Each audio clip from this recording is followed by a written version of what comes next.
The price of new AAA video games went from being $50 to $60 around the release of HD game consoles in 2005.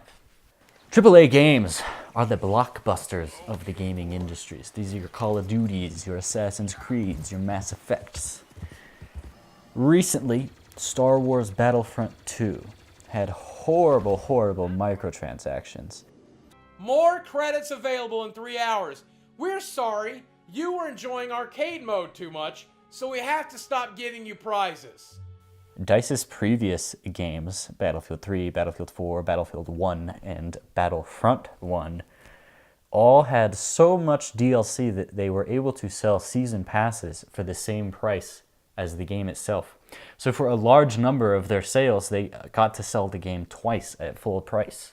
The team at DICE heard our feedback loud and clear on the previous Battlefront and are committed to keeping this community together with themed seasons of content post-launch for all players at no additional charge. With Battlefront 2, though, they ditched this marketing strategy and implemented heavy microtransactions into the game instead.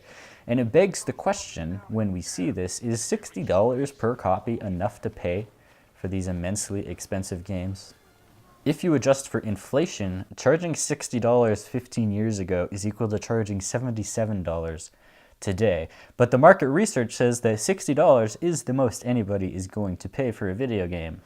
Perhaps after mobile games proved themselves, consumers became trained to expect games to be astonishingly cheap, and Steam sales every few months certainly can't help. But the AAA games cost more and more to create as graphical technology becomes more sophisticated. In 2007, Call of Duty Modern Warfare blew everybody away, including me, and it paved the way for the massively popular franchise. But Modern Warfare only cost about $50 million to make. Today, a new Assassin's Creed needs about 1,000 developers for 2 years or so. And if each developer costs the company about 10 grand a month, then that comes to $240 million just for developers. That's around as much as it costs to make an Avengers movie. Grand Theft Auto 5 cost $265 million to make, but it earned $1 billion in just the first 3 days of its release, which is an extreme example, but it indicates that although the cost of making games has grown, the audience to consume them has grown even more. Sony's PlayStation 4, I'd say, is absolutely killing it with games like Uncharted, God of War, and Spider-Man, proving that you can make a packed single-player game, sell it for $60, and walk away with good cash, no DLC season pass necessary. I came into this video wondering if a flat $100 video game with the promise of no loot boxes or anything of the kind was a considerable alternative to our current systems. But consider the worst offenders of overcharging for games, EA and Ubisoft.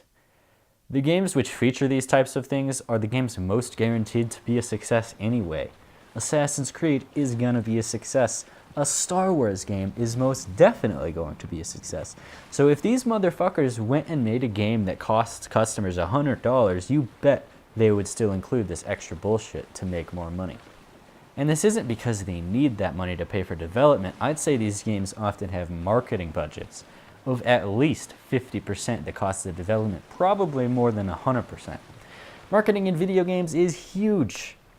From a purely bottom line perspective, which is the perspective most shareholders evidently have, a game's marketing has a significantly higher influence on sales than the development of the game itself. I have a past video that talked about how deceptive video game ads have become. And if you look at some of the ads for various AAA games as of late, you'll find so much unnecessary expense. Why does every Assassin's Creed need to have this insanely expensive CG animation? Why did Mass Effect 3 need a live action trailer? Why does Call of Duty need to pay for Robert Downey Jr. in their live action trailer? Guess who brought a jet to a gunfight? Incoming. How about you try spending that money on making the actual fucking game?